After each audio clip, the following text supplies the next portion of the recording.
walaupun ya kata orang sekarang kita punya dua matahari gitu ya. Wow. Tapi tetap aja masih gelap Indonesia. Waduh. Wow. Dalam banget kata-katanya ya. Karena banyak orang yang fokus itu ngomong, apalagi anak muda yang egonya itu lagi naik-naiknya, pengen banget didengar, tapi dia nggak bisa ngedengar. Kita punya tempat tapi nggak punya data, kita nggak bisa ngapa-ngapain. Kalau kata orang mah bakal disebut bodoh. Kita cuma bisa teriak tanpa tahu fakta, tanpa tahu apa. Makanya di organisasiku ini lebih mengutamakan data.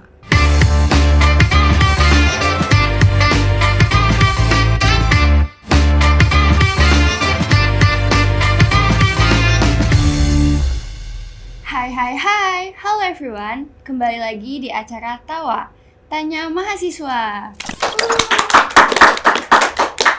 Saya Meta Audina sebagai host pada podcast kali ini dan ditemani oleh salah satu bintang tamu spesial nih. Kita kenalan dulu yuk. Halo Kang Iqbal, selamat datang. Oh, terima kasih Teh Meta. Gimana nih tadi perjalanannya lancar? Hujan-hujan dikit sih, kejebak macet tadi. Kejebak macet juga? Iya. Emang dari mana tadi? Tadi tuh ada kerjaan dulu dari Lembang. Sebenarnya udah berangkat dari jam 4 ke sini tuh.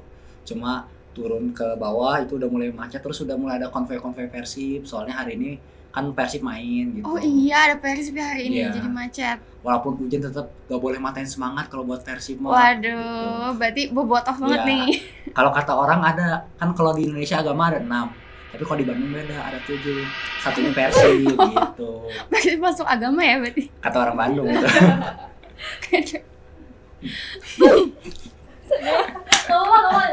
Boleh dong perkenalan dulu ke penonton Kang Iqbal, dari mana, kuliahnya di mana? Halo teman-teman, kenalin aku Iqbal. Aku berasal dari kota Bandung yang saat ini kuliahnya di UPI atau biasa dikenal sebagai Universitas Pendidikan Indonesia. Tapi teman-teman, ada singkatan lain UPI tuh, nggak cuma Universitas Pendidikan Indonesia. Kalau teman-teman suka main TikTok, scroll tuh UPI tuh punya satu singkatan lagi. Apa tuh? Universitas Pesantren Islami. Oh, kenapa disebut pesantren, Kang? Jadi kalau tiap Sabtu atau Minggu itu anak-anak semester awal, semester 1, semester 2 itu tuh harus ke UPI. Itu harus ngaji dari pagi sampai siang. Kita tuh biasa pakai baju nano-nano, hitam putih. Nano-nano. Ya, gitu. Cuma semester 1 sama semester 2 aja? Sebenarnya ada semester 4 juga, namanya itu SPAI. Oh, Nah, kalau itu tuh kita tuh lebih kayak seminar-seminar gitu. Tuh jadi emang kalau di UPI itu banyak Islamnya gitu. Masya Allah ya. Tabarakallah. Masya Allah, tabarakallah nih UPI nih, Universitas Pesantren Indonesia. Jurusannya apa sih, Kang? Kalau aku dari ilmu komunikasi UPI. Oh, ilmu komunikasi. Iya. Kenapa memilih jurusan ilmu komunikasi UPI? Soalnya dapatnya itu. Oh, dapetnya itu. Berarti emang gak niat banget. Awalnya tuh memang gak niat sih. Awalnya tuh pengennya di ITB ngambil sekolah bisnis manajemen. Cuma emang gara-gara takdirnya harus ke sana ya jadinya ke sana gitu. Sudah takdir berarti ya. Takdir, ya. Ilmu komunikasi UPI apa aja sih yang di apa? Maaf Rama. Rama. Lanjut aja. 1, 2, 3. Ilmu komunikasi UPI itu astagfirullah. Maaf Rama.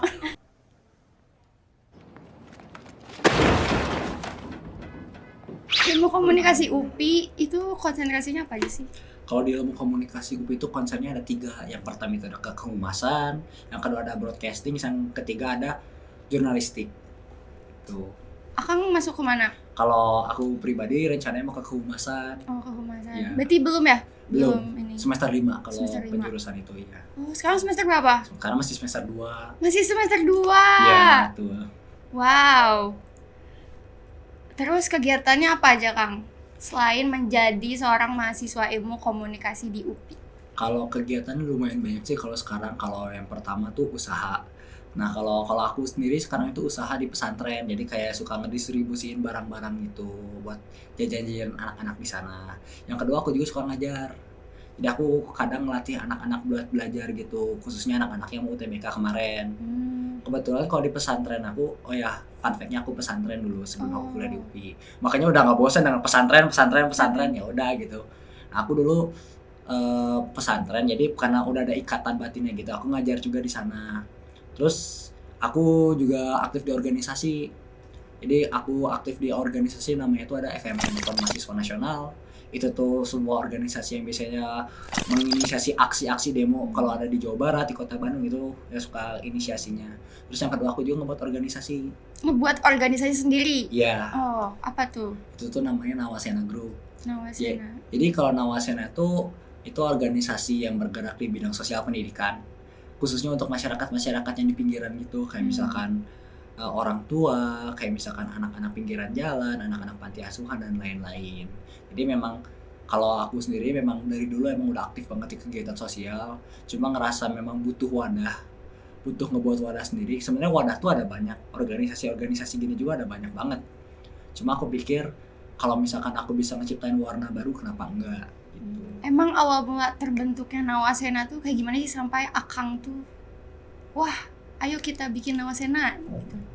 Jadi sebenarnya tuh kalau berawal tuh dari satu concern di mana waktu itu tuh zaman-zamannya pemilu 2024, yang di mana di era pemilu itu banyak banget permasalahan-permasalahan yang mulai ke-up. Kayak misalkan masalah politik yang mulai di-up, terus misalkan masalah-masalah isu ini, isu itu di media-media. Yang itu tuh walaupun aku anak pesantren, aku tahu gitu kayak informasi-informasi yang kayak gitu. Yang awalnya kayak adem anyem aja jadi kayak khawatir gitu, kayak aduh punya keresahan. Terus juga di pesantren juga aku aktif di kegiatan sosial. Jadi aku pernah ngabdi selama kurang lebihnya 10 hari itu ngabdi di satu desa di daerah Lembang. Nah, aku aktif banget kegiatan sosial di sana.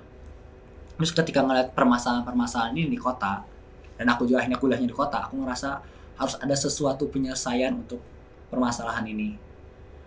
Ya walaupun aku juga sadar gitu kayak semisalkan kita memulai sesuatu itu nggak akan mudah, nggak akan langsung beres semua permasalahan itu.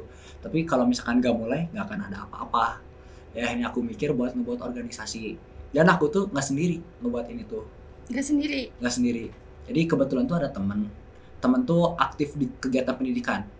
Jadi sekarang juga kuliah di UPI jurusan pendidikan masyarakat.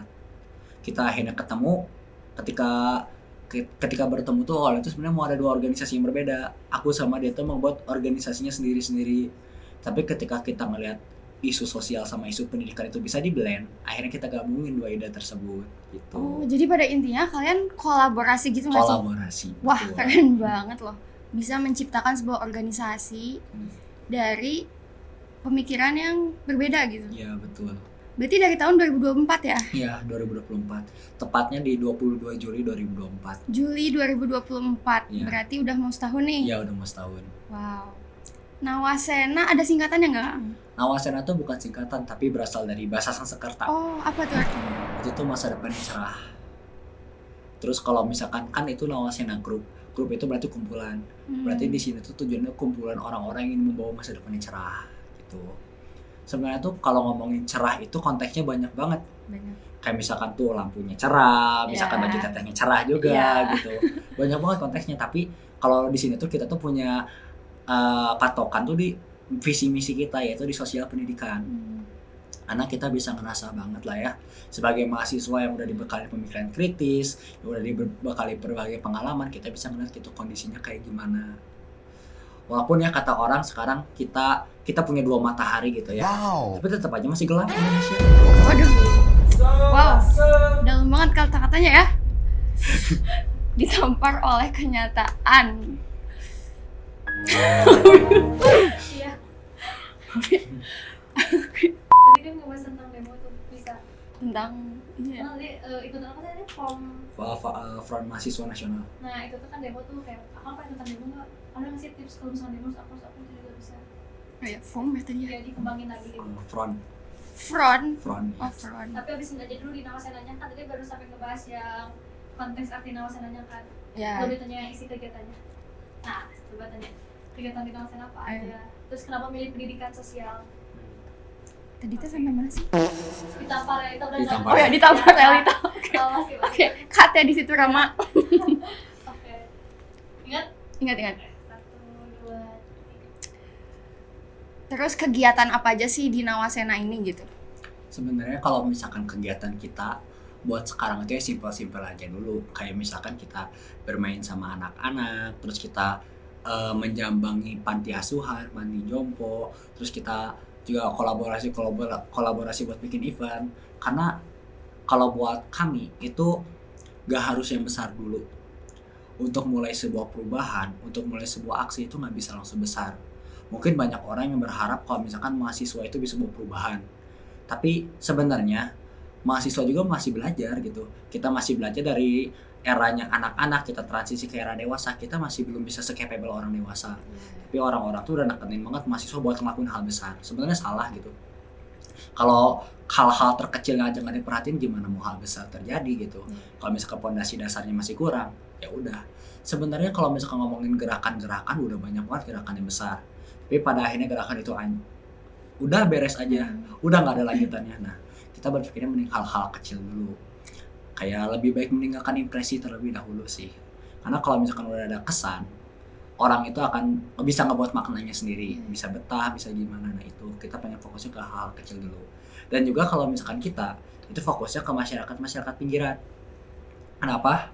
Sebenarnya kalau misalkan kita ngomong di Indonesia sendiri itu pendidikan tuh udah banyak, sekolah udah banyak, kampus udah banyak. Tapi nyatanya apa? Yang masih belum sekolah juga banyak, yang masih bahkan ada anak yang sekolah yang dia buta huruf, itu ada penelitiannya juga di Indonesia. Nah, kalau kita tuh mending berpikirnya ke arah sana. Kayak buat apa kita bikin lembaga, buat apa kita bikin sekolah-sekolah yang kalau misalkan basic dasarnya orang-orang nggak bisa, ya susah. Pada akhirnya nggak akan jadi penyelesaian masalah. Mending kita selesaikan masalah dari yang terkecil-terkecilan dulu, dan untuk masyarakat yang nggak reach out pendidikan. Gitu. Ya sih, aku setuju sih, karena kita tuh sering banget dituntut buat kritis dalam mengubah dunia lah istilahnya gitu ya. Jadi aku setuju sih, dimulai dari hal-hal kecil ya, dan berani memulai, betul ya. Terus tantangan terbesar Akang nih selama menjalankan organisasi ini? Sebenarnya mungkin ini bukan tantangan aku aja sih, ini tantangan rata-rata anak muda. Itu masih labil. Iya, labil. Betul. Labil ngatur waktu, labil masalah emosi dan lain-lain. Karena jujur, ketika aku masuk ke dunia kuliah, itu pengen nyoba semuanya. Pengen bisa ini, bisa itu. Tapi pada akhirnya kelabakan sendiri. Pada akhirnya ketika ada tanggung jawab ini, tanggung jawab itu, ketinggalan. Nah, aku sendiri juga pernah ngalami masa-masa itu. Jujur, kayak merasa, wah aku aktif di sana, aktif di sini, akhirnya capek sendiri. Dan sekarang pada akhirnya tuh mencoba untuk memilah. Dan sebenarnya ada satu masalah lagi. Dan mungkin ini bukan masalah anak muda doang. Ini masalah rata-rata manusia. Itu ngedenger. Karena banyak orang yang fokusnya tuh ngomong. Apalagi anak muda yang egonya itu lagi naik-naiknya, pengen banget didengar, tapi dia nggak bisa ngedengar. Kayak misalkan contoh, orang itu pengen banget divalidasi tentang diri dia kayak gimana. Kayak misalkan pasti kalau megang HP itu pengen ngepost, pengen di like, pengen di komen dan lain-lain. Tapi kalau misalkan dia nggak mau gitu, kayak misalkan dikritik, di apa, nah itu banyaknya orang tuh fokus pengennya ngomong doang, pengennya didengar doang, tapi nggak bisa mendengar. Dan itu juga kalami sama aku gitu, ketika masa-masa lagi ego lagi naik, itu kayak pengen banget itu bisa ngomong, pengen banget bisa didengar, tapi kadang nggak dengar. Dan itu pun terjadi di organisasi, karena ngerasa aku pemimpin, aku harus bisa ngelakuin apa aja. Pada akhirnya aku lupa gitu kalau misalkan ini organisasi, aku punya tim, aku punya teman yang harusnya aku bisa berbagi ke mereka, dan mereka juga harusnya bisa berbagi juga. Jadi kadang masih fokusnya tuh one step follow communication, padahal organisasi itu nggak bisa kayak gitu. Berarti harus dua arah ya, balik lagi ke ilmu komunikasinya nih. Iya, betul. Ya Allah.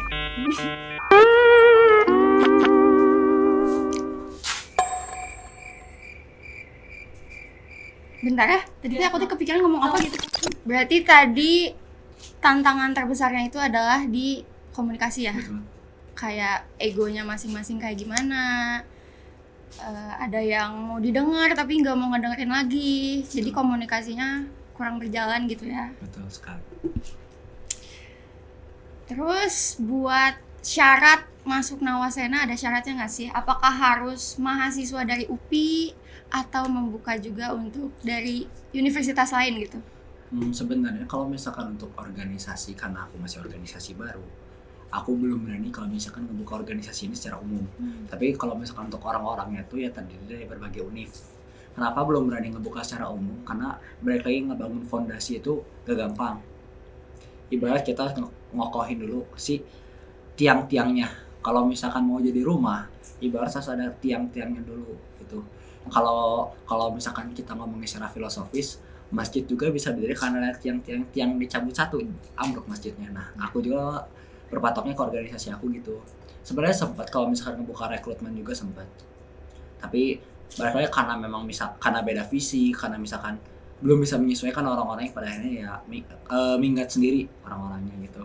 Jadi itu jadi pelajaran juga buat aku, dimana kalau misalkan mau ngebuat organisasi itu bukan tentang banyaknya jumlah, tapi bagaimana si kualitas dari orang tersebut. Karena kita bisa lihat banyak organisasi yang anggotanya banyak, puluhan, ratusan, ribuan, bahkan jutaan. Tapi apa?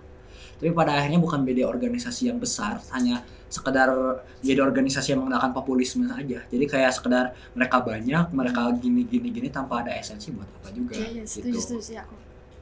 Jadi nggak asal organisasi ya, Nggak asal harus organisasi. berkualitas juga. Berarti ini tuh organisasinya lebih ke sosial, pendidikan Betul. anak-anak kecil gitu ya. Sebenarnya bukan cuma anak-anak kecil, tapi masyarakat marginal atau masyarakat Oh. pinggiran kalau sebutannya. Berarti nggak ada batasan umurnya nggak ada. Kalau misalkan untuk orang yang kami reach out itu nggak ada. Emang kami mau reach out semua orang gitu. Oh. Karena kami punya satu pandangan di mana semua orang itu punya hak untuk di reach out, semua orang itu punya hak untuk diperhatikan. Karena balik lagi dengan kondisi yang ada gitu. Banyak orang yang berpikir harus kritis gini, tapi lupa sama hal kecil. Tuh. Ya, aku setuju. Terus kegiatan ini tuh dilakuinnya di mana, Kang? Apakah Akang dan anggota lainnya apa sih? Apa sih? Terus kegiatannya apakah ada program-program tertentu? Ada tempat tertentunya? Kayak dikumpulin dulu kah orang-orangnya, atau gimana sih cara Akang tuh ngasih tahu ke mereka gitu buat ayo ikutan Nawasena gitu. Nah, kalau misalkan program, sebenarnya tuh kita kalau ngomongin program, hampir semua organisasi sosial tuh sama, cuma beda nama. Kayak misalkan organisasi lain juga tiap Jumat ada bagi-bagi makanan, di Nawasena namanya BBM, bagi-bagi makanan. Yang lain juga pasti ngelakuin. Terus juga kita juga ada namanya kegiatan ke panti-panti, terus ke orang tua dan lain, namanya itu kebersamaan bareng Nawasena. Sama juga organisasi lain juga ada sebenarnya kegiatan semacam itu. Cuma yang paling penting itu bukan nama atau bukan bentuk kegiatan, tapi makna kegiatan itu yang mau dibuat. Karena di organisasiku pribadi, ketika kami ngadain bagi-bagi makanan, contoh, kami nggak cuma sekedar ngasih, tapi kami bertanya ke masyarakat ada apa dan bagaimana. Karena data tuh penting, sebenarnya data tuh penting banget. Kayak alhamdulillahnya tuh sekarang aku juga udah mulai bermain dengan organisasi besar. Kayak contohnya KNPI dan lain-lain sebagainya. Udah mulai bermain dengan organisasi-organisasi besar yang mungkin bisa memiliki relasi ke pemerintahan. Nah, aku rasa kalau misalkan kita punya tempat, kita bisa bersuara. Tapi kalau misalkan kita punya tempat tapi nggak punya data, kita nggak bisa ngapa-ngapain. Kalau kata orang mah bakal disebut bodoh. Kita cuma bisa teriak tanpa tahu fakta, tanpa tahu apa. Makanya di organisasiku ini lebih mengutamakan data. Tuh. Berarti dianalisis dulu datanya Baru kita kasih ke pihak yang bisa membantu. Karena balik lagi, mahasiswa mah nggak bisa ngeberesin semua permasalahan di Indonesia. Nggak akan bisa. Itu mahasiswanya aja bermasalah. Waduh. Nggak mungkin bisa ngeberesin semua hal. Iya. Gitu. Pasti butuh bantuan juga Itu ya. bantuan. Akhir-akhir ini di Nawasena lagi menjalankan aktivitas apa, Kang? Sebenarnya kalau misalkan akhir-akhir ini nggak terlalu banyak sih, kecuali kemarin Ramadan. Nah, kalau waktu Ramadan kemarin tuh kami ngejalanin yang namanya itu Rasa Sena, Ramadan bersama Nawasena. Nah, itu tuh kegiatan apa? Sebenarnya hampir sama dengan kegiatan sebelumnya, tapi itu di waktu Ramadan. Dan kami ningkatin banget kuantitas kegiatannya. Terus kami juga ningkatin juga reach out kegiatannya, karena biasanya kami tuh kalau ngadain kegiatan itu di satu kecamatan. Nah, di Ramadan ini kami ngadain di 3 kecamatan dengan jumlah kegiatan yang banyak. Makanya kami ngadain volunteer dan lain-lain sebagainya. Nah, itu benar-benar salah satu kegiatan yang aku nggak sangka bisa berhasil. Walaupun capek ya pada akhirnya karena banyak banget kegiatannya. Totalnya 22 kegiatan di 1 bulan. Wow, 1 bulan. 1 bulan. Dan Di kami 3 kecamatan itu. 3 kecamatan itu benar-benar capek banget. Tapi pada akhirnya jadi pemahaman juga untuk aku dan juga teman-teman aku. Dan di sini juga aku dapat satu insight, dimana dalam sebuah organisasi itu penting banget mendengar. Karena jujur di kegiatan itu ambisi untuk menciptakan sebuah eksistensi. Karena balik lagi, karena kan Ramadan emang momen-momennya kalau misalnya kita berkegiatan sosial, aku tuh ngerasa wah ini kita pas banget buat bikin kegiatan gini, pas banget kita bisa nge-reach out ini. Karena jujur aja sponsornya banyak banget waktu kemarin Ramadan tuh, sponsornya banyak, kegiatannya banyak dan lain-lain. Tapi kasihan anak-anak aku, pada akhirnya mereka capek, mereka mengeluh. Dan aku dulu waktu sebelumnya nggak terlalu peduli itu, kayak ngerasa yang penting aku bisa ngebantu orang, tapi malah aku bukannya ngebantu orang, malah bikin capek Bikin orang-orang capek itu. terdekat aku gitu. Bikin capek tuh dalam artian berarti terlalu banyak kegiatan kah selama sebulan itu, atau karena jadwalnya, Sebenarnya sistemnya? bukan masalah di sana sih, bukan masalah tentang banyaknya kegiatan, tapi masalah hati, masalah di mendengar, itu yang jadi masalah. Balik lagi sih masalah anak muda, ketika udah punya ego, mereka ngerasa harus yang paling, tapi kadang nggak ngedengerin orang. Nah sebenarnya kalau anak-anak aku tuh di bulan Ramadan tuh bisa banget mereka, makanya kegiatannya masih berjalan sampai akhir. Tapi capeknya di sana, capeknya di komunikasi, dan itu pun jadi salah satu insight buat aku, di mana ketika kita bersosialisasi dengan orang lain, khususnya di organisasi, fokusnya harus mendengar gitu. Dan akhirnya itu juga jadi refleksi bersama. Dan akhirnya setelah Ramadan ini juga bisa menjalankan kegiatan lagi dengan posisi bisa saling mendengar. Bisa Gitu. saling mendengar. Betul. Itu anak-anaknya berarti SD. Akang datang ke sekolah atau gimana tuh? Sebenarnya tadi balik ke poin sebelumnya itu tentang masyarakat pinggiran yang kami itu tuh. Jadi kayak kami ngedata panti asuhan, Oh, panti asuhan. panti jompo di jalanan. Nah, kami ngerisetnya ke sana. Karena memang balik lagi, kalau sekolah mau udah didanain pemerintah, terus udah ada bantuan-bantuan. Oh iya. Terus juga mereka masih punya fasilitas yang layak, minimal mereka masih ada orang tua ataupun walinya mereka. Tapi kalau misalkan kayak orang-orang pinggiran, siapa? Gitu. Terus juga di kegiatan Ramadan itu, kami itu nggak fokus ngasih uang kalau misalkan ke panti asuhan dan lain-lain. Itu semenjak bulan November saya tuh melarang banget buat ngasih uang. Karena balik lagi, di Indonesia ini udah kotor banget sama yang namanya uang. Ketika kita dikasih uang, pasti nagih, pasti pengen gini. Selama kami ke panti asuhan, ke panti jompo dan lain-lain, kami itu fokusnya ngasih makna, ngasih kedekatan sama anak-anak, terus kasih ilmu, fokusnya ke sana. Karena kalau uang bakal dipakai habis. Tapi kalau misalkan makna, minimal bisa ingat sebulan, 2 bulan, 3 bulan. Makanya perlu namanya konsistensi. Tuh.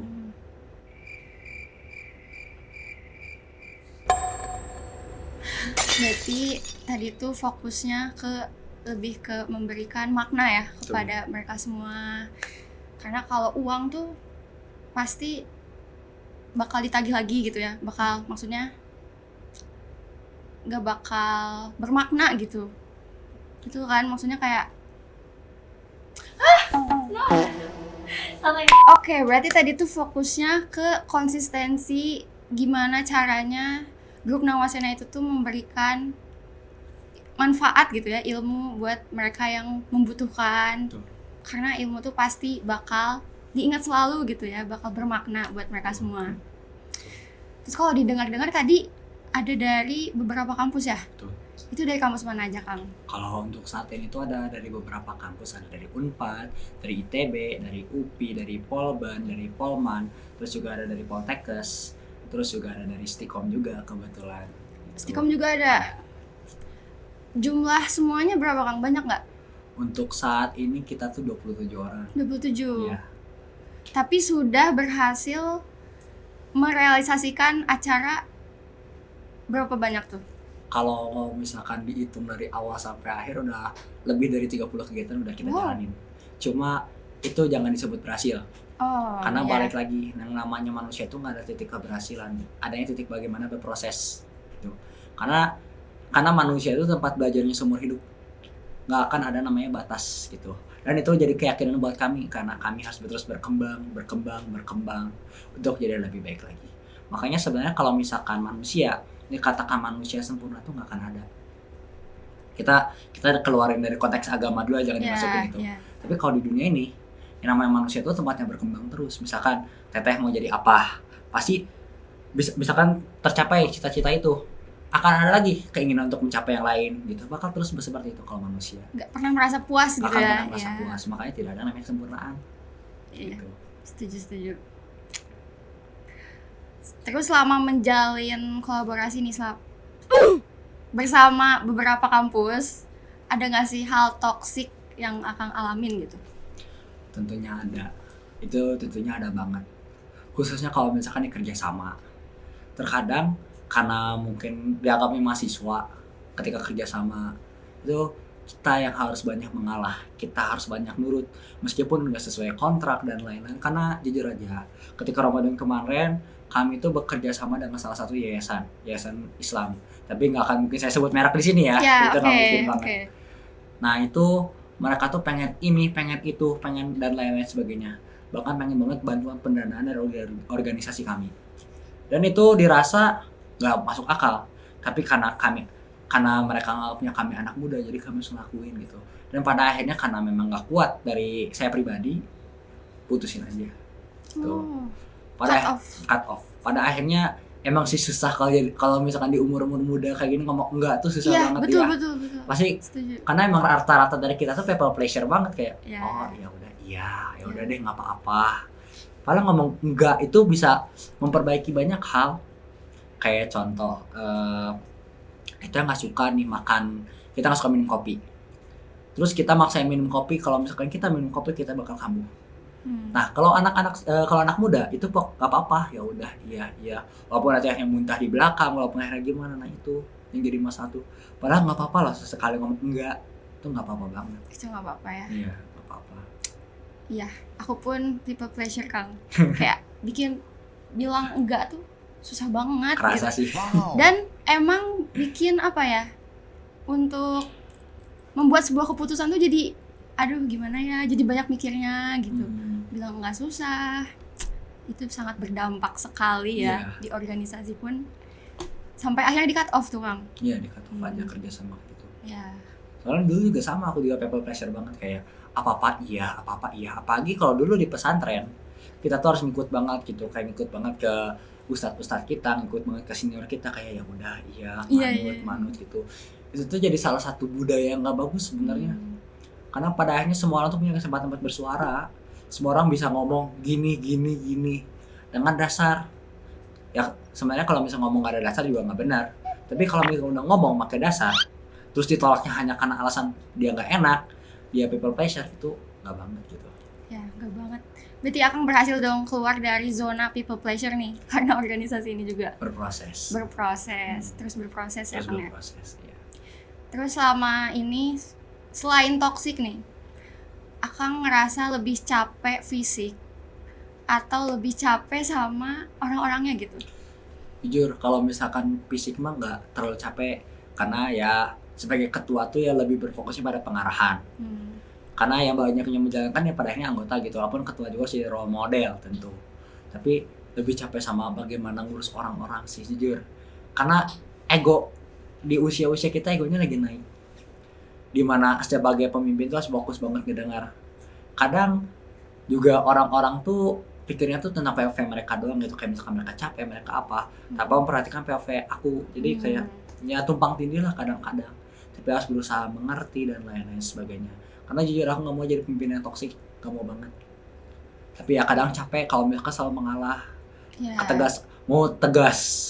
Orang-orang nyangkanya pemimpin toksik, mau terlalu lembut nanti sangkanya terlalu friendly, kan jadi serba salah. Nah itu memang pemimpin itu harus bisa mikir gimana arahnya untuk Iya. berbicara tuh. Jadi pressure sendiri Pressure ya sendiri. sebagai ketua pemimpin gitu Betul. ya, pasti.